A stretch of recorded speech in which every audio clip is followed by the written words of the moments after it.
Saudara-saudara hadirin yang berbahagia, salah satu nikmat yang diberikan Allah kepada kita di dalam kehidupan ini ialah bahwa Allah Subhanahu wa ta'ala telah menciptakan segala sesuatu serba berpasang-pasangan. Dalam surah Yasin ayat 36 dijelaskan, Subhanallazi khalaqal azwaja kullaha mimma tumbitul ard wa min anfusihim wa mimma la ya'lamun. Maha suci Allah yang telah menciptakan segala sesuatu itu serba berpasang-pasangan, dari apa yang tumbuh di permukaan bumi, apa yang ada di dalam diri mereka sendiri, dan apa-apa yang mereka tidak mengetahuinya. Demikianlah kita lihat siang berhadapan dengan malam, benar berhadapan dengan salah, dan laki-laki berhadapan dengan perempuan.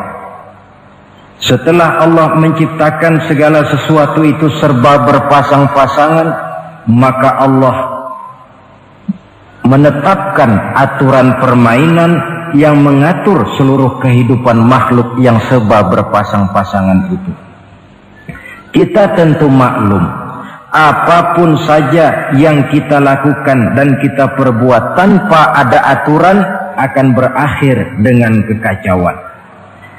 Cobalah kita bikin satu sekolah, buka satu sekolah, tidak usah pakai aturan, tentu kacau. Bikin organisasi tanpa memakai aturan, tentu kacau. Demikian daripada kehidupan ini, kalau tanpa ada aturan, tentu kekacauan yang akan timbul. Allah pencipta manusia. Allah tahu benar kemampuan maksimal manusia. Oleh sebab itu, aturan permainan yang diturunkan Allah tentu sesuai benar untuk manusia. Satu contoh kecil, pabrik mobil di Jerman bikin mobil namanya Mercy. Seiring dengan itu dia keluarkan buku petunjuknya. Mobil ini namanya Mercy, kecepatan maksimal sekian ratus kilometer per jam, daya angkut maksimal sekian ratus kilogram. Kalau rusak memperbaikinya begini, onderdilnya pun ini. Karena pabriknya yang membuat mobil, lalu pabriknya pula yang mengeluarkan buku petunjuk, sudah tentu buku petunjuk itu sesuai benar dengan mobilnya. Dan tidak bisa kita punya mobil Mercy rusak, lalu kita perbaiki dengan menggunakan buku petunjuk yang dikeluarkan oleh pabrik mobil Toyota misalnya. Jelas mobil bukan tambah baik, malah makin hancur tidak karu-karuan. Kalau manusia menginginkan satu hidup yang baik, tidak ada pilihan lain, dia harus memakai aturan yang diturunkan oleh yang bikin manusia. Dan aturan itu telah turun dalam bentuk agama Islam yang kita cintai ini. Manusia laki-laki dihiasi dengan perasaan senang cinta kepada perempuan. Itu biasa, normal, wajar. Tapi lalu Allah menurunkan aturan permainan yang kalau peraturan ini dilanggar akan membawa kerugian bagi manusia sendiri. Bahwa laki-laki senang sama perempuan itu normal. Agama membuat aturan silahkan senang, tetapi lewat satu pintu yang disebut nikah.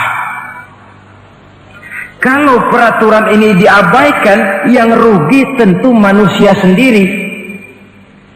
Misalnya PLN keluarkan pengumuman, nanti malam mulai jam 6 sampai subuh listrik se-Jakarta mati total. Kita ingat, ini nanti malam saya giliran ronda. Pagi-pagi sudah kita siap beli batu baterai, masukkan ke dalam baterai. Dari sejak kita beli sampai sore itu baterai kita soroti terus. Tentu setelah sore soak batu baterai itu. Datang malam berangkat kita ronda, Kalau disoroti lagi kan baterainya sudah nggak terang lagi, sudah sewak. Sebab apa? Belum waktunya sudah disoroti terus. Sekarang kalau ada orang belum masuk pintu pernikahan, nafsu seksualnya diobral terus. Itu kan sama juga belum datang malam, baterainya sudah disoroti terus. Nanti masuk pernikahan, soak. Berhadapan dengan istrinya, barangkali sudah nggak bisa apa-apa, cuma nyengir saja. Yang rugi manusia sendiri. Itulah sebabnya Allah lalu mengatur bahwa laki senang sama perempuan lewat satu pintu yang disebut dengan nikah. Maka pada pertemuan kali ini kita akan bicara tentang nikah dalam Islam. Saya bagi kepada 3 masalah pokok saja. Pertama, pengertian dan kedudukan nikah menurut Islam. Yang kedua, motivasi pernikahan. Karena apa orang itu seharusnya melakukan nikah. Dan yang ketiga, membina rumah tangga bahagia menurut contoh Rasulullah Sallallahu Alaihi Wasallam. Hadirin yang saya hormati, kita mulai dengan yang pertama, pengertian nikah. Dalam kehidupan sehari-hari ada 2 kata yang sering kita gunakan, kawin dan nikah. Kalimat kawin kelihatannya dipergunakan oleh semua makhluk hidup. Lain dengan nikah, ini hanya digunakan khusus untuk manusia muslim. Makanya kita sering dengar orang bilang kucing kawin, ayam kawin, kambing kawin, dan belum pernah kita dengar ada ayam nikah atau kucing nikah. Sebab apa? Nikah ini cuma dipakai oleh makhluk bernama manusia yang muslim. Apa pengertian nikah? Seorang tokoh, Abi Yahya Zakaria Al-Ansari, di dalam kitab Fathul Wahhabnya menjelaskan, an-nikahu aqdun yatadammanu ibahatal wat'i bilafzi inkahin au nahwihi. Nikah adalah akad, yaitu ijab dan qabul, yang akad ini menjamin dibolehkannya pergaulan bebas antara laki-laki dan perempuan. Jadi kalau sementara anak muda kita beranggapan bagaimana Islam ini kolot, masa laki-laki tidak boleh bergaul dengan perempuan, itu anggapan salah. Islam bukan saja tidak melarang, malah menganjurkan laki-laki bergaul dengan perempuan sebebas-bebasnya, sepanjang pergaulan itu bisa dipertanggungjawabkan baik menurut hukum negara, lebih-lebih menurut hukum agama.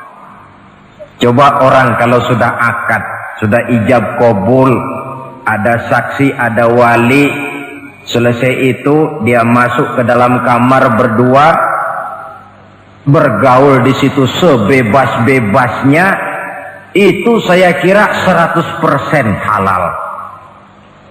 Tidak perlu lagi orang curiga, tidak perlu lagi sembunyi-sembunyi. Kenapa? Ini bentuk pergaulan yang bisa dipertanggungjawabkan. Kalau tidak, dengan dalih new morality, kebudayaan modern, lalu melakukan yang disebut free love, free sex, samen liven, hidup bersama tanpa nikah alias kumpul kebo. Dan saya kira itu kebo cuma mewakili saja. Artinya begitulah kalau binatang itu kumpul. Sebab kumpul kucing pun saya kira begitu, kumpul ayam pun begitu. Kebo cuma mewakili binatang dalam kalimat itu. Tengoklah berapa banyak sudah bayi-bayi yang lahir ke dunia ini tanpa tahu kemana dia harus memanggil bapak. Berapa banyak gadis-gadis bergelimpangan jadi korban dari orang-orang yang tidak bertanggung jawab. Itu semua merupakan ironi, Maka menjauhkan manusia dari aturan agama pada hakikatnya sama dengan usaha membinatangkan manusia. Bahkan kalau manusia sudah jauh dari aturan agama, sanggup berbuat lebih buas daripada binatang. Kita tahu yang namanya bajing itu makanannya cuma kelapa, tapi bajingan itu bukan cuma kelapa, kabel telepon doyan kok bajingan itu.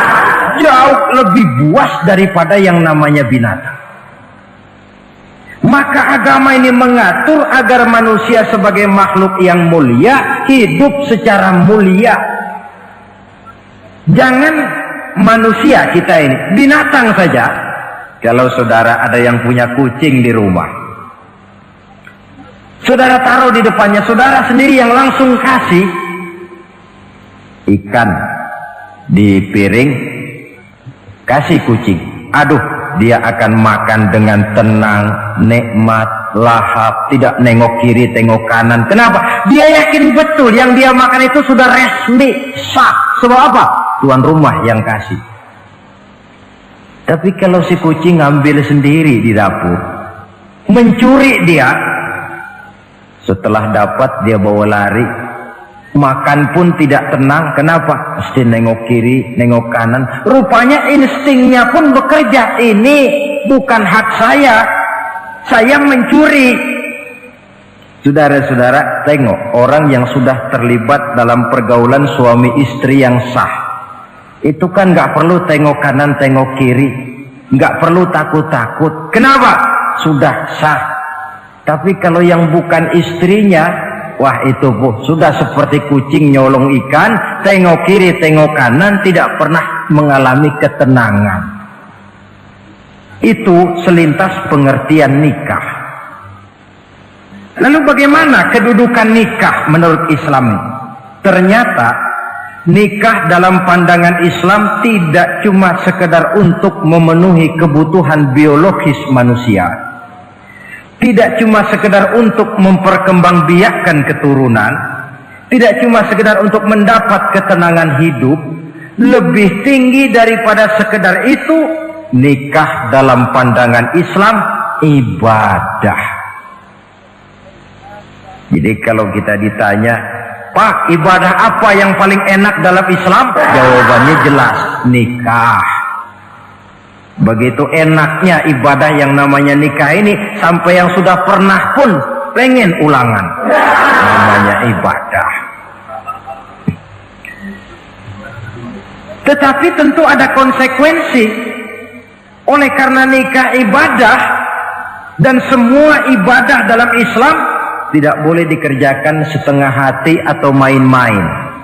Sholat ibadah, tidak boleh main-main atau setengah hati atau coba-coba. Puasa ibadah, tidak boleh main-main, setengah hati atau coba-coba. Dan oleh karena nikah pun ibadah, punya nilai sakral, juga tidak boleh main-main, setengah hati atau coba-coba. Dus nikah eksperimen tidak dikenal dalam Islam. Mas, saya dengar sampean sudah nikah ya? Iya mas, saya cuma nyoba saja kok ini kok. Kalau enak terus, enggak ya bubar. Ini tidak ada nikah eksperimen, sebab dia punya nilai sakral yang bermotifkan ibadah. Itu pengertian dan kedudukan nikah. Lalu apa motivasi suatu pernikahan? Karena apa seharusnya orang nikah itu? Apa landasannya? Saudara, hadis yang diriwayatkan oleh Imam Bukhari, Muslim, Abu Dawud dan Ibnu Majah dari Abi Hurairah menjelaskan, Nabi bersabda, tunkahul mar'atu li arba'in. Nikahilah perempuan karena 4 perkara. Kalau dia perempuan tentu nikahilah laki-laki karena 4 perkara. Memilih jodoh, nah inilah lengkapnya konsepsi Islam. Memilih jodoh saja Islam itu memberikan petunjuk kok. Karena apa orang memilih jodoh itu? Kata Rasul yang karena 4 faktor.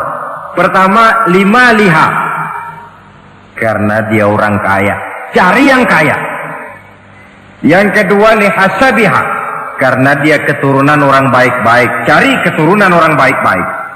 Yang ketiga, lijamaliha, karena dia cantik, cari yang cantik. Dan yang keempat, lidiniha, karena dia orang taat beragama, cari orang yang taat beragama.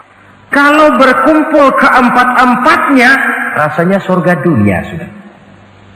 Coba lihat, suami mana sih yang tidak bangga punya istri cantik, kaya, keturunan orang baik-baik, lalu taat beragama? Atau istri mana sih yang tidak bangga punya suami ganteng, kaya, keturunan orang baik-baik, dan taat pula beragama? Tapi kan terus terang, yang kumpul keempat-empatnya kan boleh dibilang jenis makhluk langka ini. Sulit.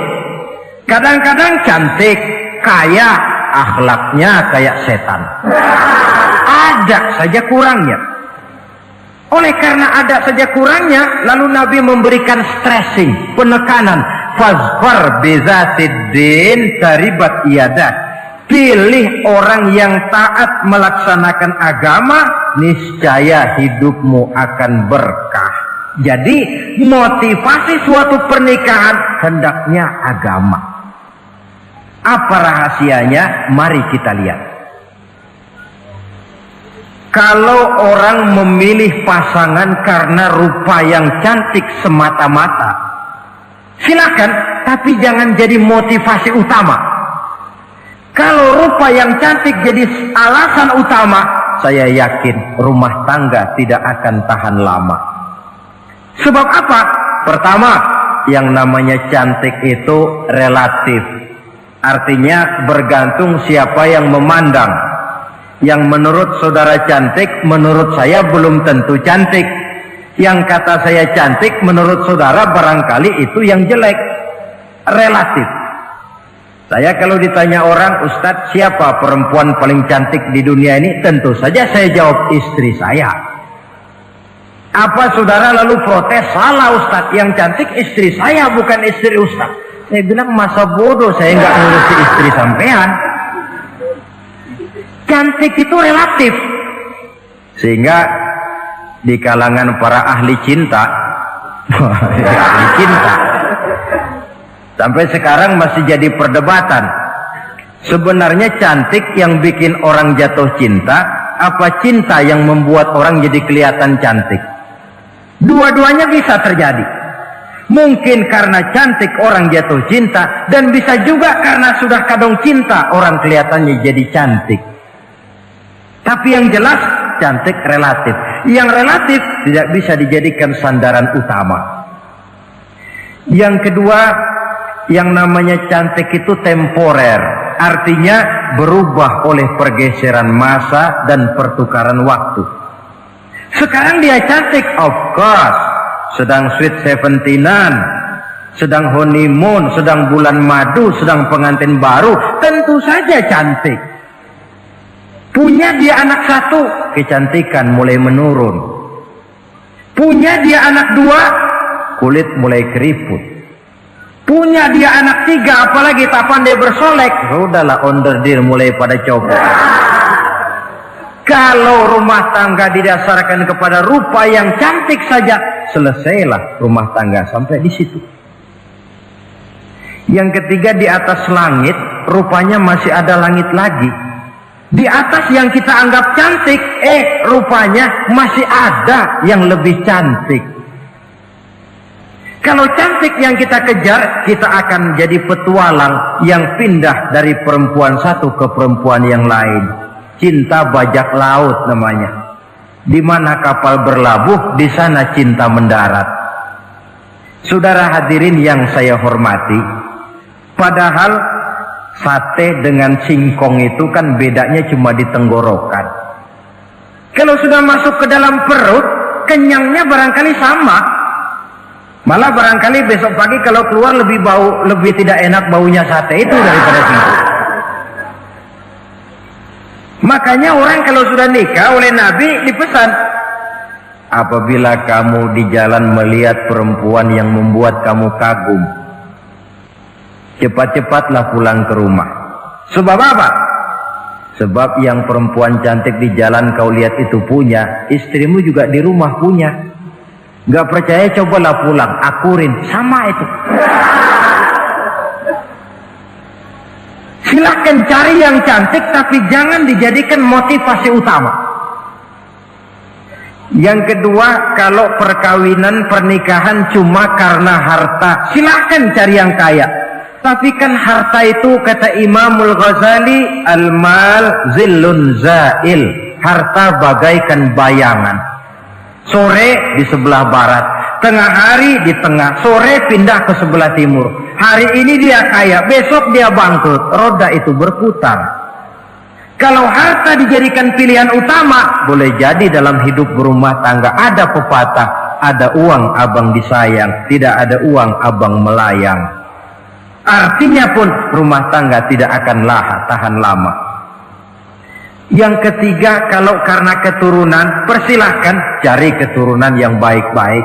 Namun toh pada akhirnya orang diajarkan bahwa kita ini mau besar atau tidak bukan dengan jalan menyempeng kepada kebesaran orang lain, tetapi ditentukan oleh kepribadian kita sendiri.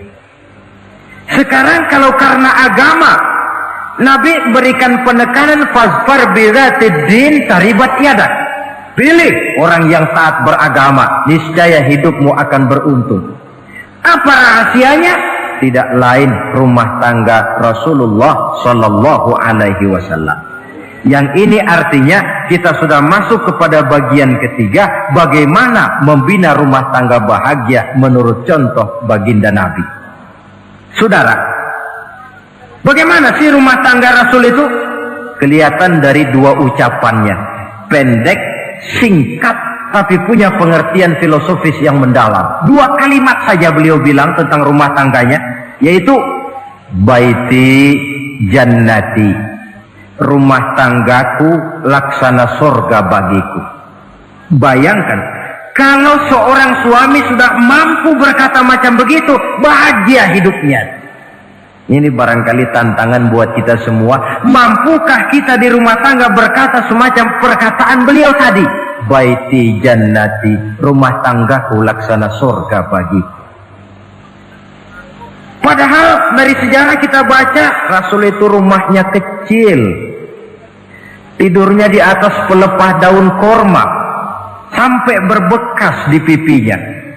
Sarapan paginya seteguk zam-zam, sepotong roti, kadang-kadang 3 butir korma.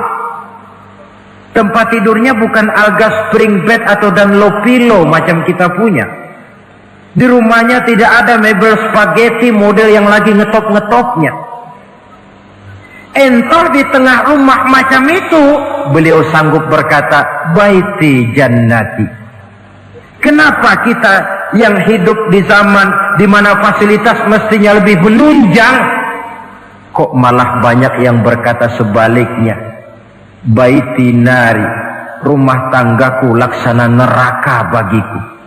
Padahal dilihat dari segi materi, rumahnya bertingkat, mobilnya serba berkilat, uangnya banyak berlipat-lipat, istri pun cantik memikat, kadangkala boleh jadi jumlahnya 4.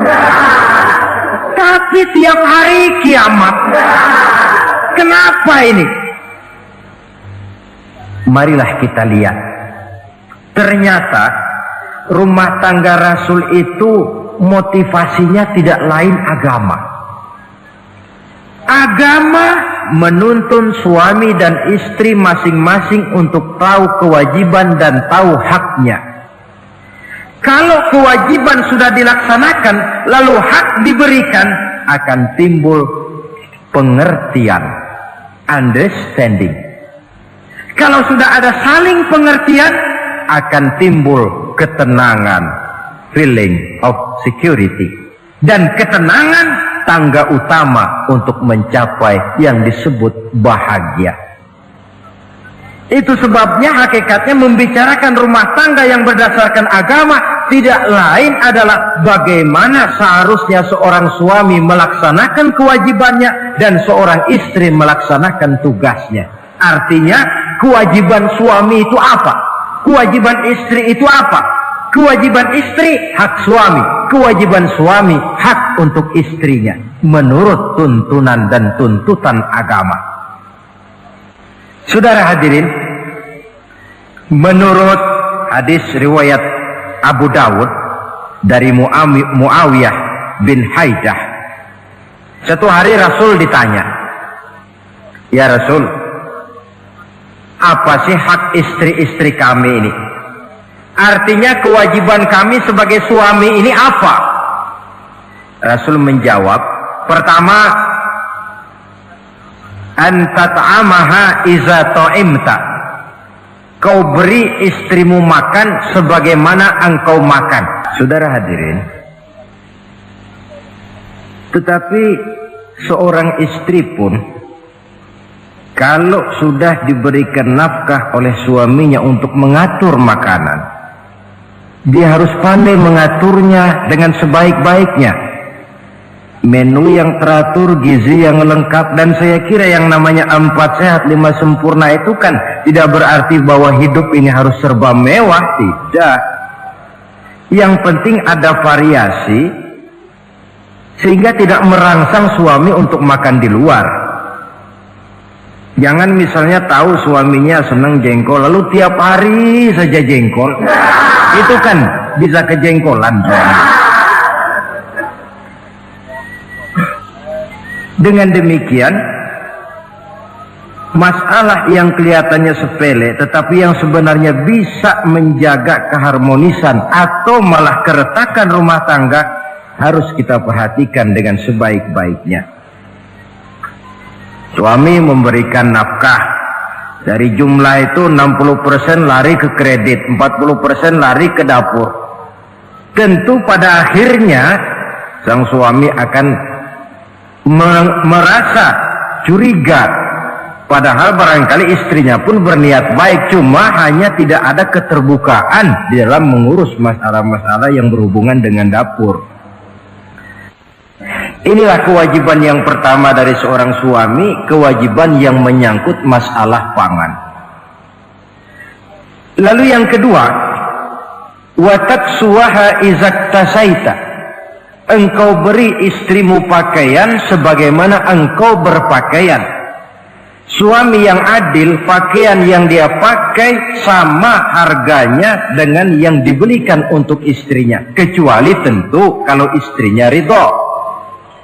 Zalim seorang suami jikalau untuk dia misalnya dia beli pakaian yang mahal-mahal, jasnya dia pakai Switzerland wool, sarungnya Samarinda.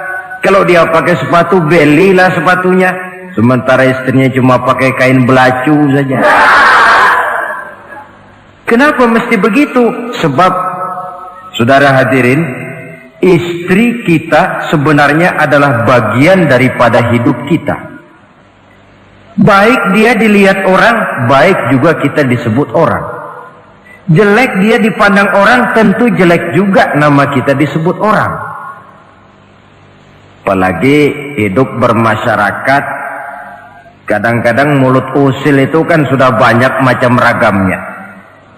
Hah, itu siapa sih perempuan yang jalan? Kenapa? Itu pakaian yang tidak dipakai sih tidak mahal, cuma pakaiannya serasi, pantas, enak dilihat. Oh, terang saja dia kan istrinya si Meun. Nah, Meun yang sedang tidur barangkali tidak tahu apa-apa mendapat sebutan baik. Cobalah kalau istri kita semaunya saja, orang akan bilang, ah itu perempuan, kenapa saya gerah ngelihatnya, mau ke pasar cuma pakai kutang saja.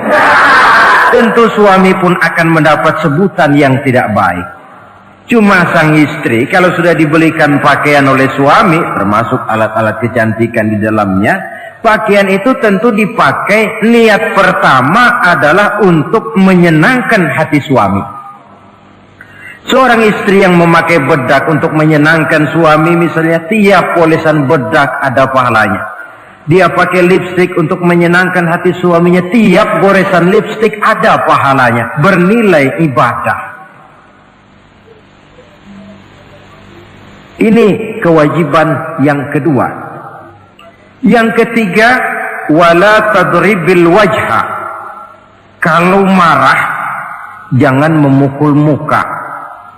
Maksudnya apa ini? Kewajiban memberikan perlindungan, sehingga si istri merasa ada tempat dia mengadu, ada tempat dia melarikan persoalan, ada tempat dia bergantung. Kalau marah jangan memukul muka, dan memukul itu pun upaya terakhir. Kalau tidak bisa dengan kata yang lemah lembut, agak sedikit keras katanya.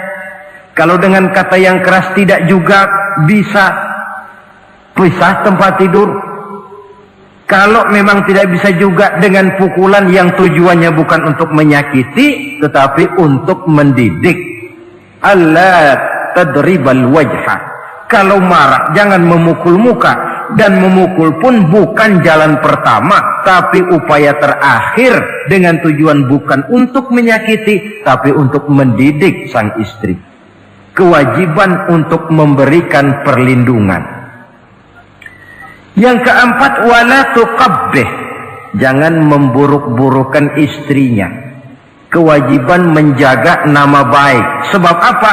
Dalam satu bahasa yang indah, Al-Quran menjelaskan bahwa suami istri itu laksana pakaian. Hunna libasul lakum wa antum libasul lahunna.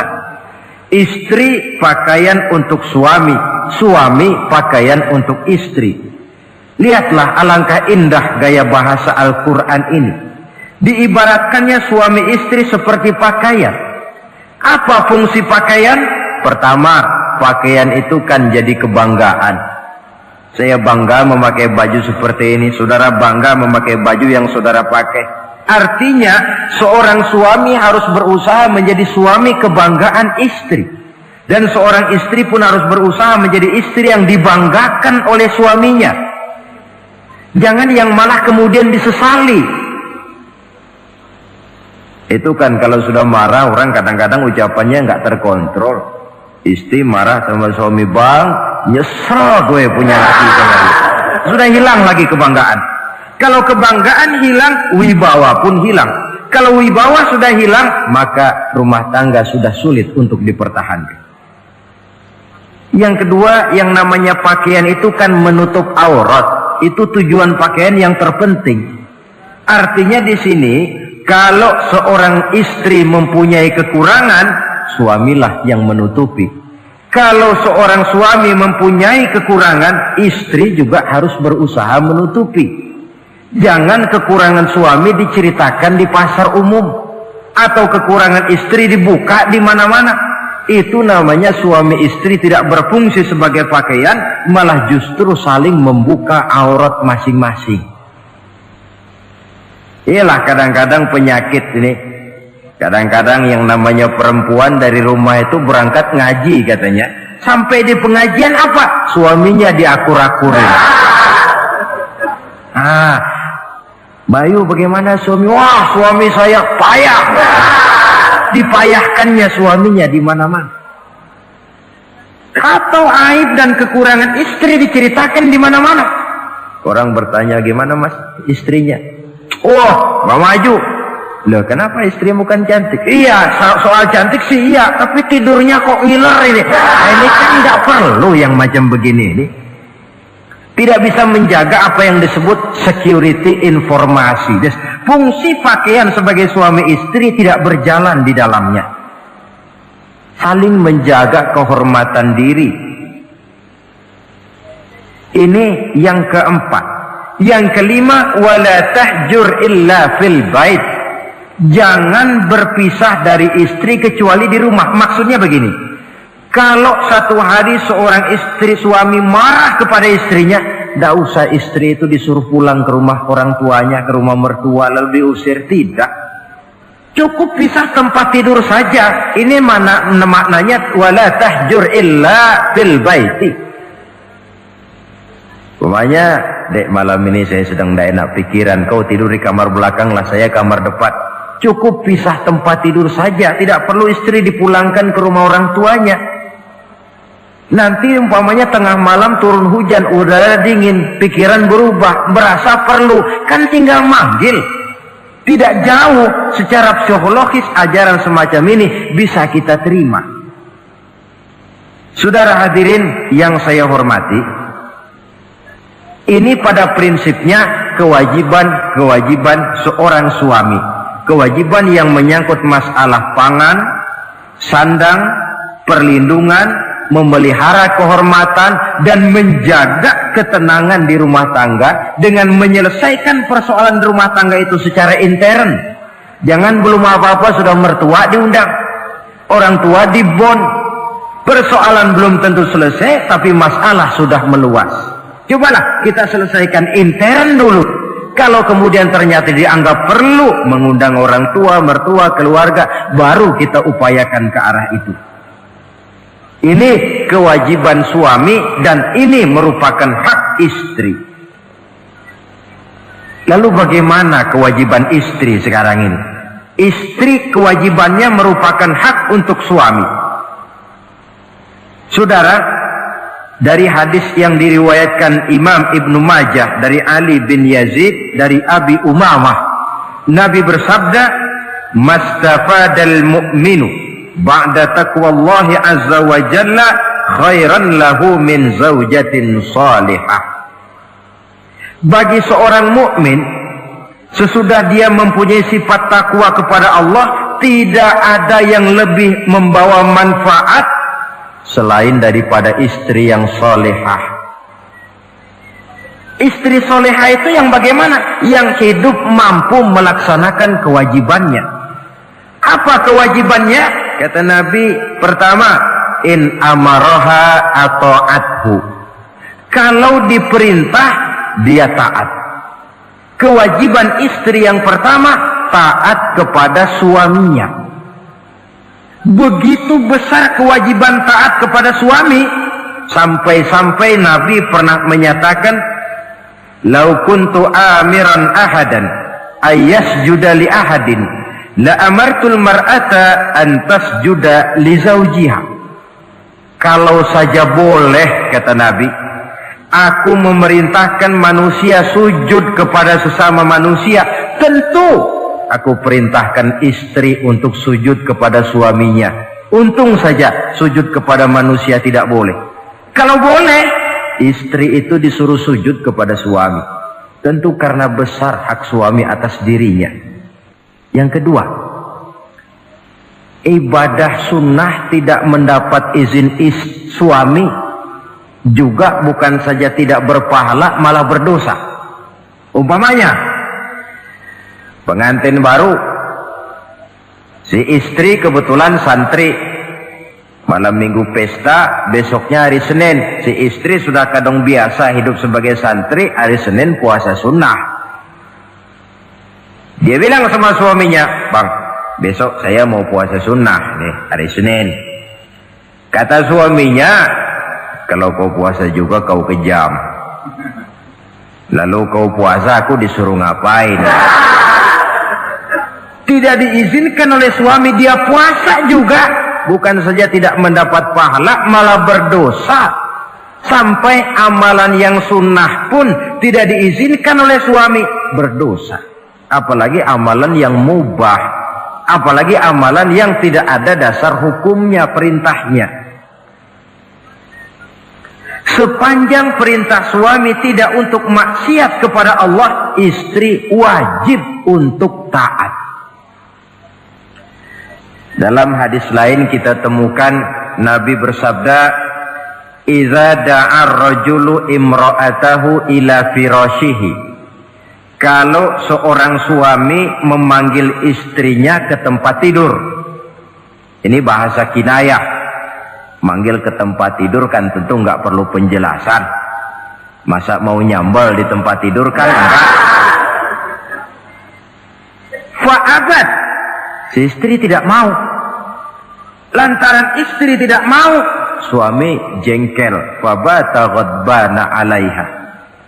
Sampai dalam jengkelnya tidur.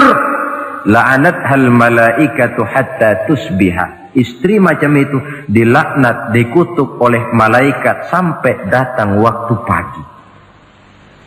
Kewajiban untuk taat. Namun sebaliknya, seorang suami pun jangan mentang-mentang istri wajib taat lalu overacting. Segalanya main tunjuk, segalanya main komando, segalanya main perintah. Sebab contoh yang diberikan oleh Rasul tidak begitu. Rasul kita baca dalam sejarah menjahit bajunya sendiri, memperbaiki kasutnya sendiri. Artinya yang bisa ya dikerjakan tanpa harus menggantungkan semuanya kepada sang istri. Kewajiban untuk taat. Nah, penutup tentang taat ini ada sebuah hadis pula di mana baginda Nabi bersabda, ayyumam ra'atin matat wa zawjuha anha radin dakhalatil jannah. Kalau seorang perempuan meninggal dunia, suaminya ridho kepadanya, maka perempuan itu akan masuk surga. Artinya, kalau seorang istri meninggal, ya dia tukang ngaji, ya tukang sholat, ya suka puasa, ya gemar sedekah, tapi meninggal suaminya tidak ridho, pintu surga belum dibukakan sampai suaminya ridho kepadanya. Ini menggambarkan tentang besarnya kewajiban taat seorang istri kepada suaminya. Ini kewajiban pertama. Lalu kewajiban yang kedua, kata Nabi, wa in nazara ilaiha sarrathu. Kalau dipandang oleh suaminya, dia pandai menggembirakan, menyenangkan hati suaminya. Menjadi istri yang pandai menyenangkan hati suami. Siapa contohnya? Kita lihat misalnya istri Nabi, diantaranya Sayyidatuna Khadijah radhiyallahu anha. Ketika Nabi pertama kali menerima wahyu berhadapan dengan malaikat Jibril, beliau kembali ke rumah dengan tubuh gemetar. Setibanya di rumah beliau berkata, "Zammiluni ya Khadijah." Khadijah, selimuti saya. Kenapa bang? Barusan datang malaikat Jibril, dia katakan begini-begini, saya khawatir Khadijah. Khadijah tahu suaminya sedang gelisah. Sebagai istri yang bijak beliau tampil, apa katanya? Kalla ma yukhzikallahu abada. Tidak apa-apa bang, jangan khawatir, Allah tidak akan menyusahkan abang buat selamanya. Ini istri yang pandai menyenangkan hati suami. Suami pulang dagang dari pasar, rugi. Istri tampil. Itulah bang, romantikanya dagang. Masa selamanya saja, untung sekali-sekali lah rugi. Si suami kan tidak terlalu pusing kepalanya. Jangan sudah di pasar rugi, sampai rumah istri pidato, peletar-peletor macam petasan. Dasar suami goblok, dagang saja rugi. Sudahlah di pasar rugi, sampai ke rumah digoblok-goblokin. Itu nanti suami kan bisa kena penyakit yang disebut broken home. Penyakit nggak betah di rumah. Seorang istri kalau suami sudah kena penyakit tidak betah di rumah, itu mesti siap-siap mental untuk dimadu. Nah, jadi kalau tidak dimadu bagaimana? Berusaha bikin betah suami di rumah. Suami pulang kantor jam 2, setengah 2 dandan, kalau perlu setel habis. Kalau perlu, kelihatan suami akan datang, bukakan pintu, sambut dengan senyum. Apalagi kalau senyumnya Pepsodent. Saya kira suami bagaimanapun lelahnya, peras keringat, banting tulang, pulang mencari nafkah, kalau kembali di rumah disambut dengan senyum, hilang capeknya. Tapi bayangkan, sudahlah di kantor capek, peras keringat, banting tulang, sampai pula di rumah yang nyambut cuka sama kukusan. Udah asem, monyong. Suami mana yang kerasan tinggal di rumah? Menjadi istri yang pandai menggembirakan, menyenangkan hati suaminya. Bahkan diizinkan bohong untuk menyenangkan hati suami. Umpamanya, suami kebetulan habis obyeknya gol. Karena ingin menyenangkan istri, mampir di pasar beli kain batik. Si suami tidak tahu bagaimana kain batik yang bagus, beli saja sembarangan. Sudah kainnya kasar, warnanya norak, harganya yang mestinya murah jadi mahal, dibawa pakaian itu pula. Istri lihat dan tahu kalau ini batik jelek, norak, kasar, harganya pun murah. Tapi dia ingin menyenangkan hati suaminya. Suaminya tanya, bagaimana dek kain batik ini? Waduh bang, bagus betul kain ini. Pinter benar abang milih warna ini. Emang yang kayak begini ini bang, coba lihat tetangga kita mana ada yang pakai kain kayak begini. Ya memang gak ada, jelek. Suami senang tentu. Lalu kain itu oleh istrinya, ngaji dipakai, keundangan dipakai, tidur dipakai, masak dipakai, nyuci pun dipakai. Suami makin bangga, wah kain yang saya beliin dipakai terus ini. Lain pula istrinya, dalam hati dia berpikir, biarin deh gue pakai terus biar cepat hancur, nggak ada urusan. Coba kalau waktu itu si istri jujur, dasar laki goblok, beli kain kayak begini, sono pulangin. Nah, mungkin suami yang sudah payah-payah mau menyenangkan hati istrinya malah berbalik pikirannya. Saudara hadirin, ini kelihatannya penting untuk menjaga suasana keharmonisan di dalam kehidupan berumah tangga. Begitu pula pengertian seorang suami. Rasul pernah pulang dari masjid agak larut malam, rupanya banyak orang bertanya. Ketuk pintu, Assalamualaikum, sampai 3 kali tidak dibukakan pintu. Rupanya Aisyah lelap benar tidurnya. Rasul sadar beliau pulang kemalaman dan tahu istrinya capek bekerja di waktu siang. Ashraful anbiya wal mursalin ini menghormati istrinya. Salam 3 kali tak dibukakan pintu, bukan marah, malah gelar sorban di depan pintu. Di situ beliau tidur. Tengah malam Aisyah mau sholat, buka pintu, terkejut lihat suaminya tidur di depan pintu. Dibangunkan. Begitu dibangunkan, Rasul lebih dahulu berkata, Aisyah, maafkan saya pulang terlambat memang sebab banyak yang bertanya di masjid. Sudahlah tidur di depan pintu, begitu dibukakan beliau dulu yang minta maaf. Sulit jadi suami semacam ini. Yang enak kalau sudah nggak dibukain pintu, istri kepulesan, lalu sekali buka pintu kan yang enak kita tunjuk jidatnya, lo tidur kayak tembok ya.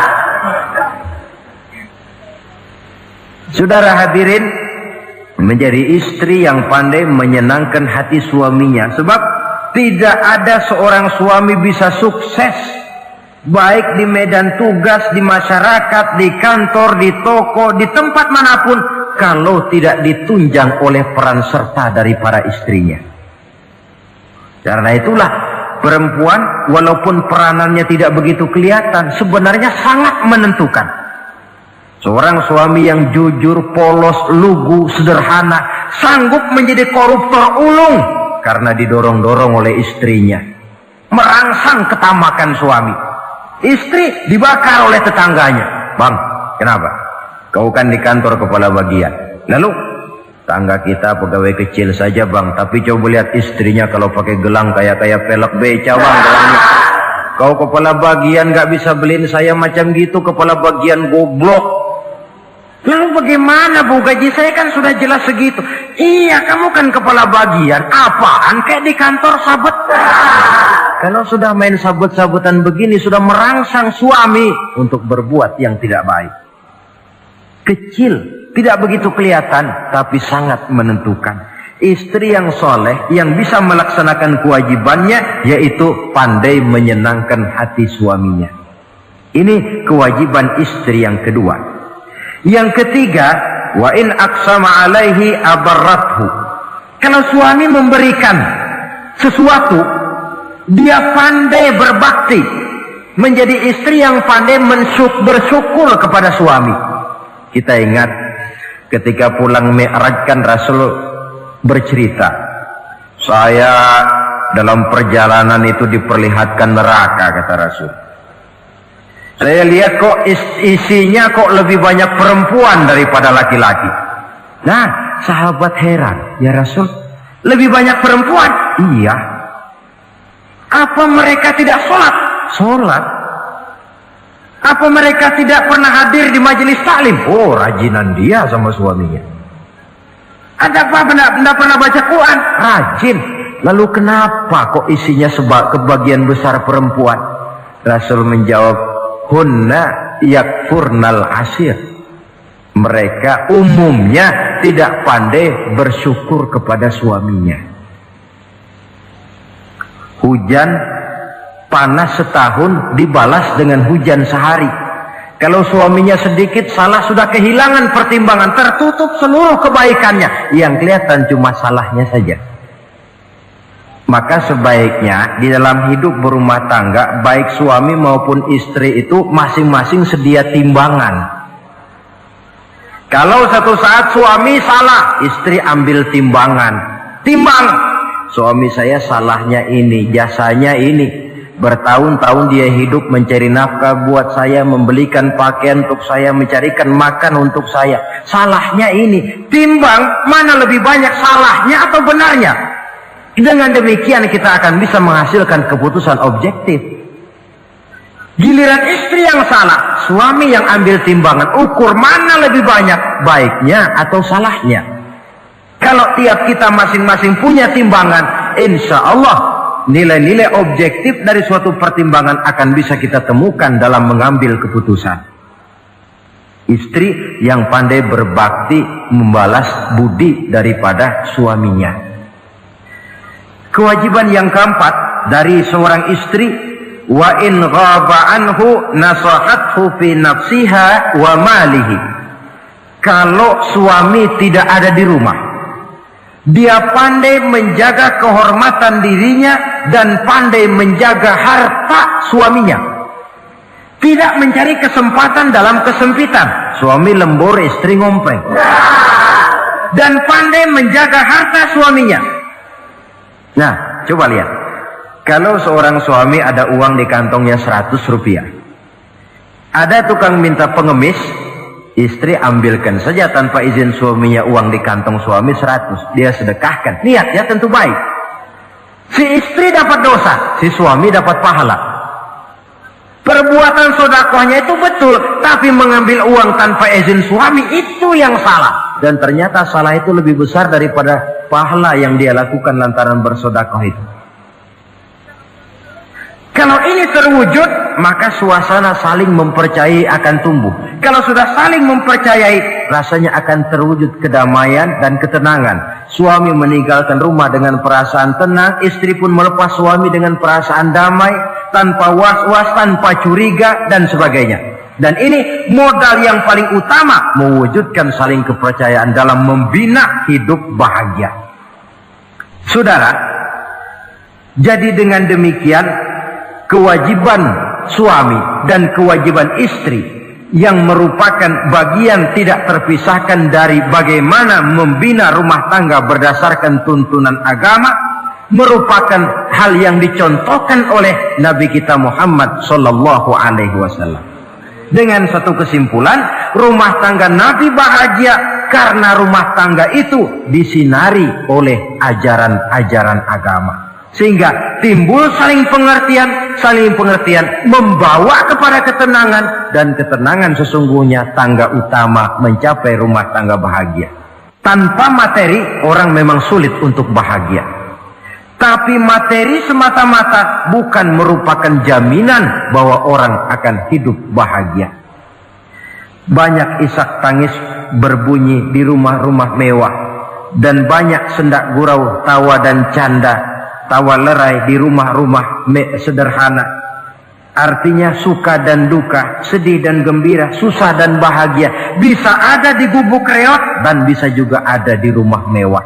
Ternyata bukan harta semata-mata yang menopang dan menjamin hidup itu akan bahagia, tapi satu rumah tangga yang dipancari oleh sinar agama, di bawah naungan ridho dari Allah Subhanahu wa ta'ala. Si istri taat melaksanakan ajaran agama, suami taat, lalu anak-anak pun hidup dalam suasana yang religius. Dari sana tumbuh pancaran sinar keagamaan. Irama agama mengalun dalam kehidupan rumah tangga kita. Berfungsilah dengan demikian rumah tangga sebagai tempat di mana kita mengamalkan ajaran agama kita. Alangkah nikmat satu rumah tangga. Istri ahli ibadah, suami pun ahli ibadah, anak-anak pun terbiasa oleh lingkungan untuk hidup melaksanakan suatu ibadah. Dan keberhasilan di rumah tangga awal untuk menuju keberhasilan di masyarakat, di tempat tugas, dan di tempat-tempat lainnya. Sebaliknya, kehancuran rumah tangga akan selalu menjadi awal kehancuran karir di masyarakat, di tempat kerja, dan di tempat-tempat lainnya.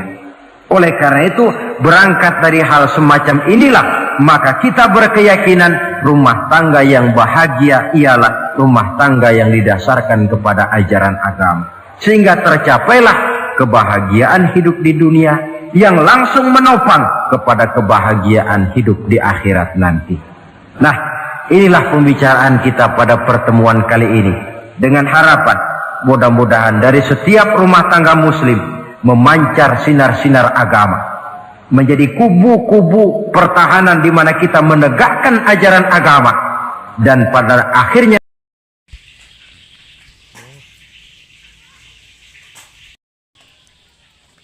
jemput jarang.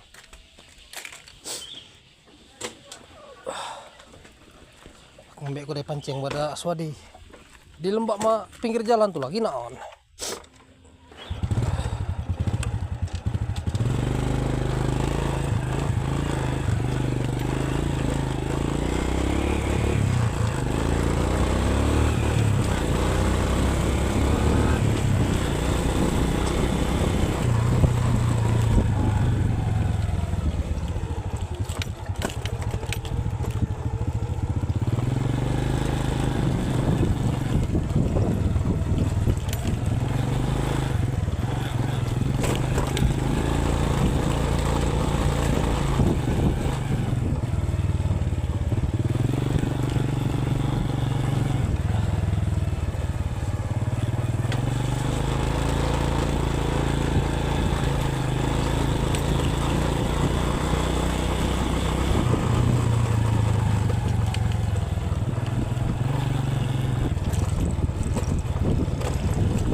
Mak,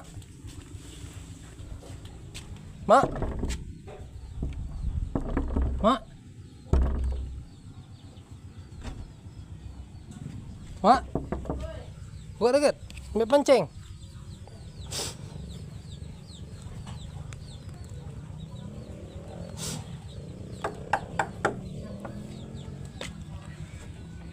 Dia jalan mancing.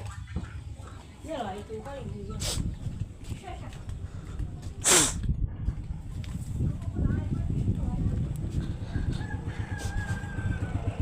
Oke guys, kita ambil pancingnya, joran. Datang.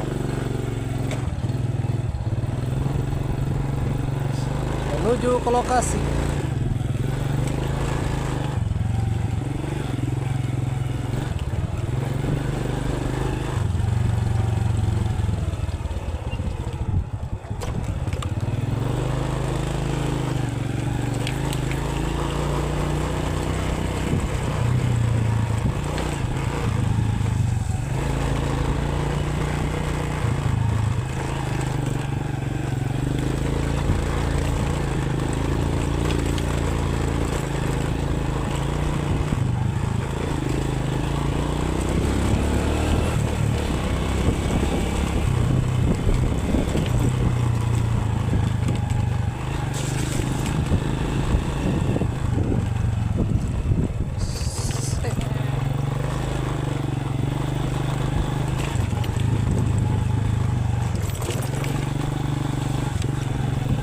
Alah.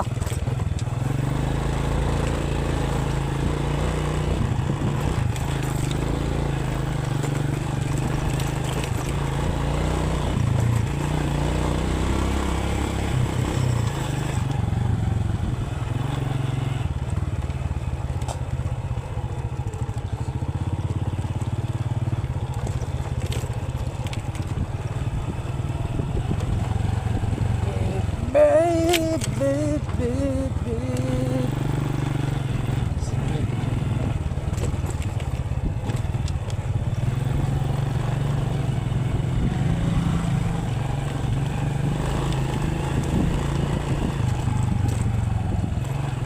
Tempat di mana sini?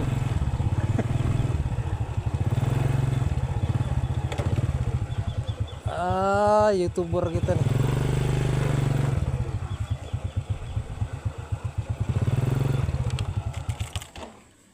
Oke guys, macanku disiring. Ngapain bubuh sih, Bang?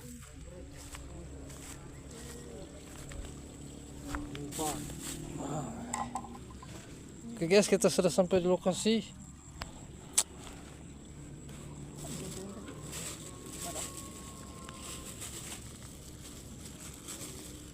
Pantesan gue sabok. Alah.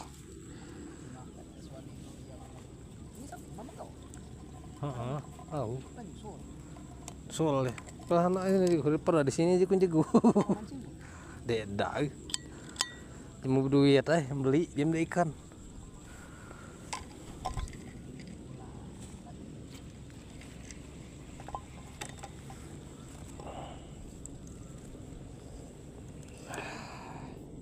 Mau tadi nelpon, mancing lo, sorry geli sabso, no jiku, go sorry geli sabso,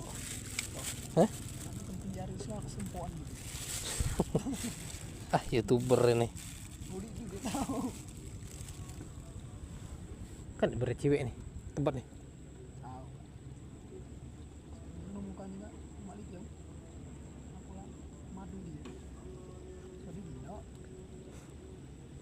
Milih hakimnya dia.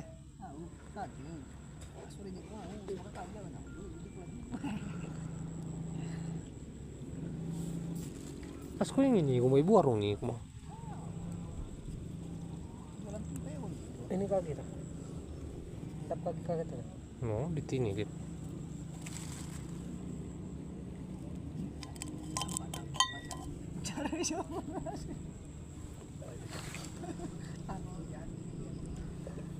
Duk susah itu.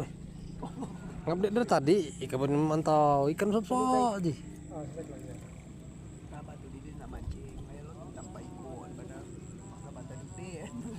Dia injuknya nang, ini oi. Bang itu. Barangnya mang ngantolnya.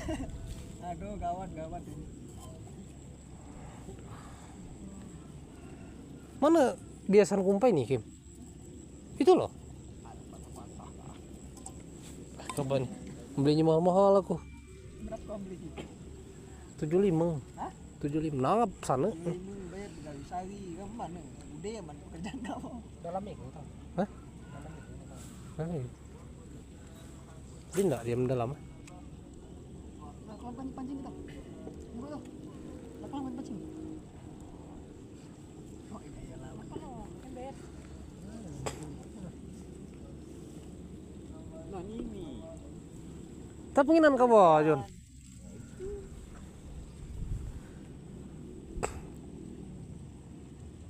Man gulen ka ba, Kim?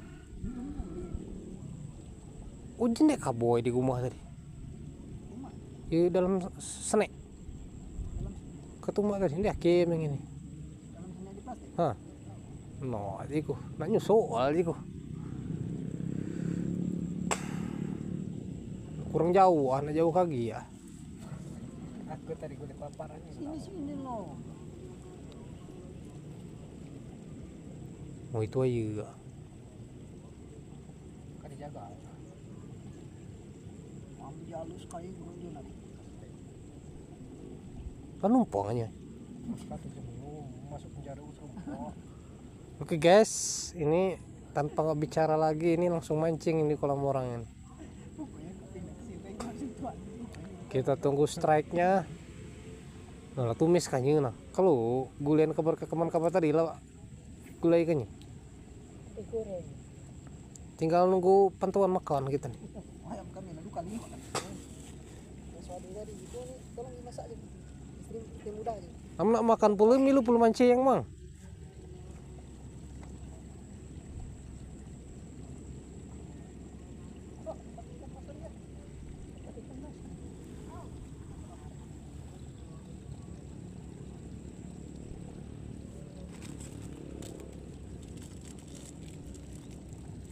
Oke, sekian lama ini baru belum ada semenit.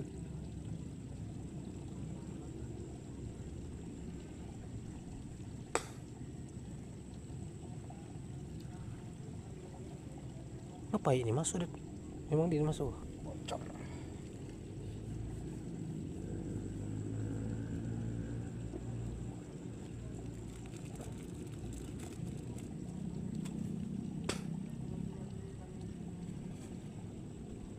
Lagu le Juni ya.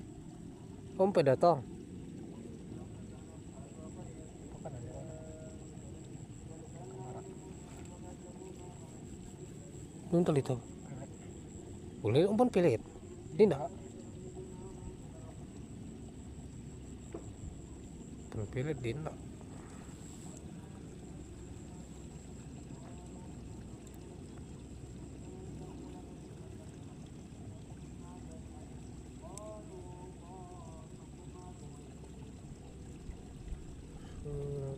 Ini debak ke nyoba rumah lah jam 4 belum kina ini kabar. Tebak tadi.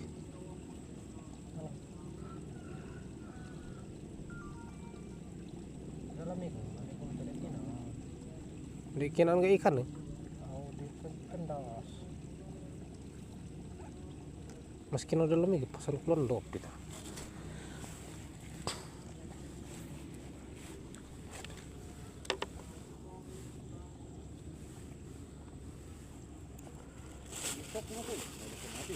Hah? Apa? Kenor. Nah, mestinya kurang dalam. Mau deh, mau. Oh, Berarti ndak ada kabar tuh. Timah sih kan.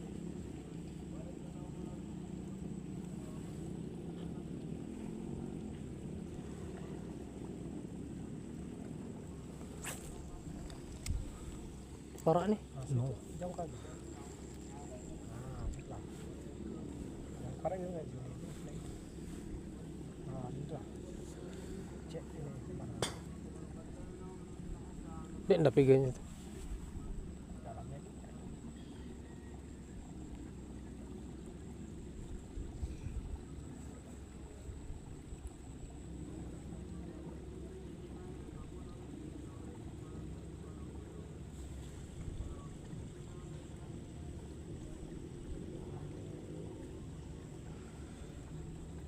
Jek tadi kalau disiring yang kita waktu itu dia deh.